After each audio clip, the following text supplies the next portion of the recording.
yesterday, the girls and I and Brian went somewhere. It was a beautiful, beautiful home place. And they had plum trees. Anybody ever had plum trees?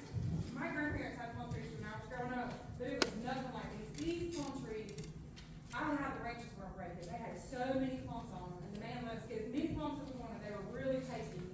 And we took a whole bag full and you couldn't even tell. So, we're going to talk about fruit today. Do y'all have favorite fruit? What's your favorite, Ivy? Watermelon? Watermelon? I feel like I've asked this before. Have I asked this question before? What's your favorite fruit? Chicken. Alright, Nancy, we're gonna work on that one. The boy wants chicken. Another watermelon here? Apple.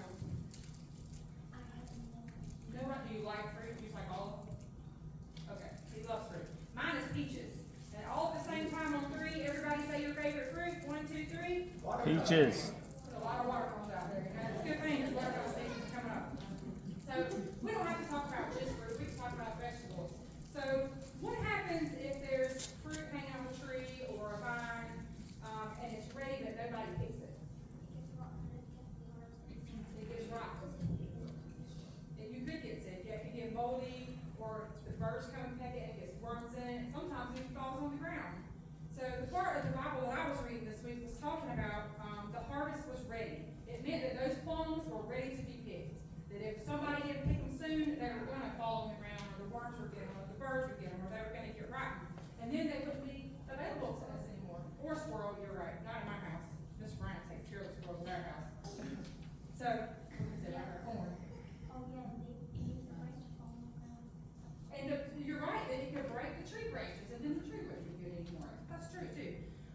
So in the Bible story I was reading, Jesus was saying the harvest was ready, we needed to pick them. But do you know what? Jesus was not talking about fruit at all. Who was the fruit that he was talking about? Us. Well, all the people of the world. And that everybody was ready to be picked, and that we were the harvesters. We were the farmers that were supposed to go pick the fruit or the potatoes or whatever it is we're growing. And we were supposed to bring them into the fold and here with us. And if we don't spread the word and pick them to be a member of Jesus' family, then what happens? Their hearts rot, or they fall on the ground and they're left behind. And we don't want that to happen anymore with our plums than we do with the people of God. And that's what that story was about, even though that's not the gospel, the preacher might be next week, I don't know.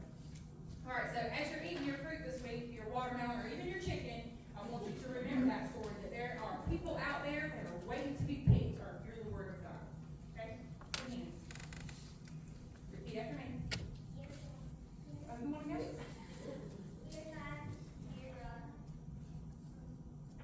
Thank you for letting us work for you. Show us the fruit that is right.